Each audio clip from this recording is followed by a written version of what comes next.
as of today, in fact, nag-increase na, nakita nyo naman sa, syempre, jet fuel price sa presyo ng langis sa atin. So the jet fuel prices have also increased by as much as 30% already. So meron na pong epekto. Pero as of today, yung mga members po ng Pharmaceutical and Healthcare Association of the Philippines, so far, ina-absorb pa po namin itong cost na to. So, yan na po yung unang tama.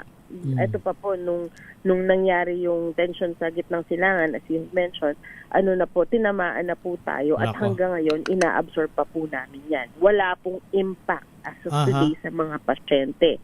Pero yung pangalawa po, which is now the concern also that we have is, pati po yung mga distributors at yung mga ibang drugstores po, nag-i-increase na po sila as high as 25 to 30% na ikinakarga din dun sa mga pharmaceutical companies na i-absorb yung cost. Kasi tumaas po yung kanilang operating cost dahil sa pagtaas ng presyo ng gasolina. So kami pa rin po yung nag-a-absorb nun. So as of today, wala pa pong price increase. Pero syempre, ang important discussion po is hindi ho ito magiging sustainable.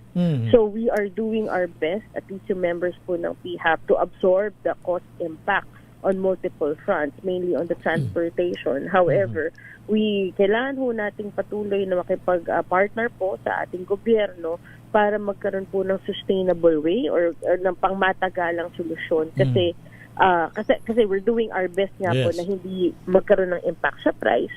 Pero wala pong kasiguraduhan gaano po katagal namin ma-absorb itong mga price na to.